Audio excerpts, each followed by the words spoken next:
Everybody, it's Julie. Welcome to Hello Monday. Today I'm going to be making a birthday card, and this one is actually pretty special because it's for my mom, and I wanted it to have a pretty tropical flair to it. So I saw this color scheme on Pinterest and went kind of crazy over it and thought it would be gorgeous with the Bohemian Garden stamp set. So I'm going to start by stamping my flowers first onto some post-it notes, and normally I would prefer to use the Inkadinkado masking paper to create my masks. But my post-it notes were sitting right there on my work desk and they were within reach, so I just grabbed them because they were right there. And now I've got to trim them out very carefully. And then I'm going to go ahead and stamp, re-ink up the stamp with some jet black archival ink. This is a bleed-proof ink, and I'm stamping my first set of flowers onto watercolor paper. And then I'm going to protect them by taking those masks that I made out of the post-it notes and layer those over the top. And then I can go ahead and re-ink my stamp and stamp more flowers. And the mask is going to protect the first set of flowers so that it looks like the second impressions are actually appearing behind the foreground flowers. So this is a great way to keep your layers simple and not have to add a lot of multiple layers of flowers.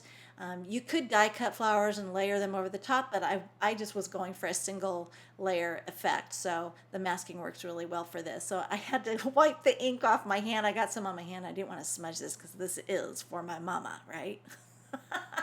So now I'm going to go ahead and stamp the leaves, and like I did before, I protected those flowers with the masks so that my leaves would look like they're popping up from behind. And now it's time to start watercoloring. And I'm going to be using the Kudetake Gansai Tambi watercolors and a water brush. And I'm just going to add yellow, which is a really nice soft hue of yellow. And then I'm going to start adding in the second color, which is kind of an aqua minty color, and I'll just clean off my water brush after I've got all the yellow where I want it. I'll clean off the water brush with some clean paper towel, and then I can go in and start blending in this aqua color. And kind of where the colors join, it kind of turns a bit of a chartreusey color of green, which I actually really like that effect. And then I could just continue adding more color and filling in all the flowers. And what I didn't realize is that I'd gotten a phone call in the middle of this from my husband, and to answer him, I'd shut the camera off and I forgot to turn it back on. So I just finished all my watercoloring. I'm sorry that I didn't catch the rest of that.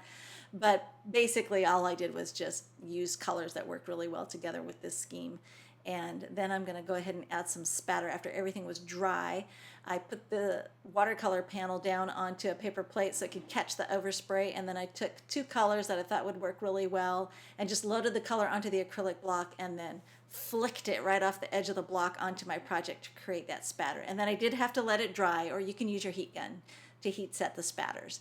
And then I die cut the Celebrate from the zipper panel die set. There's 3 great words in there: enjoy, celebrate, and congrats. And I used the Celebrate there, and I also used the U. Whoops, that got out of my hands, didn't it? This was a scrap of black paper from some previous project I was working on, so I use up all my scraps when they're sitting there.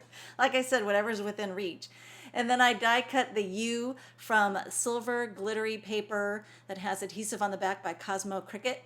And I just used the U from the U-Rock die set to get the glitter paper die cut there, and just layered it right over the top. And then I'm going to mount this to a base card I've already made from Neenah Solar White, which is 110 pound, the heavyweight Neenah Solar White. And I'll just layer that. I like the edges to curl up a little bit, so I only put adhesive toward the center of that panel, and then I'm going to further emphasize the curling up of those edges there, just to create a little bit more dimension.